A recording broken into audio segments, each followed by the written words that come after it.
এবার চলে এসেছে ওয়াটারপ্রুফ। হ্যাঁ, পানি পড়ে মোবাইল খারাপ হওয়ার কোনো ভয় নেই। আপনাদের জন্য নিয়েছি ওয়াটারপ্রুফ সেট, কোনো ভয় নেই, নিশ্চিন্তা চালান। Waterproof waterproof waterproof.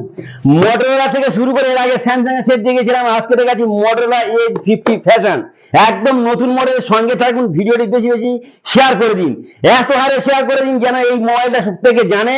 এবং এর সঙ্গে আমরা দিচ্ছি 1000 টাকা ডিসকাউন্ট। আরো বলে দিই, এটাই তো টেলার, পিকচার আবি বাকি হ্যায়। এর সঙ্গে দিচ্ছি ব্লুটুথ হেডফোন ফ্রি আছে, এবং সেটি খুলে দেখাচ্ছি। আর সঙ্গে থাকুন এবং ভিডিওটি বেশি বেশি লাইক করুন এবং কমেন্ট করে বলুন সেটটি কেমন, এবং আমাদের ভিডিও ভালো লাগলে আরো বেশি বেশি লাইক করুন এবং সাপোর্ট করুন। শুধুমাত্র আপনাদের সাপোর্টে আমরা ডিএইচ মোবাইল সেন্টারে এত দূরে, ফেসবুকে পেজে এবং ইউটিউবে অনেক দূরে আমাদের ফলোয়ার আস্তে আস্তে অনেক দূরে যাচ্ছে। তাই আপনাদেরকে অনুরোধ করবো আমাদেরকে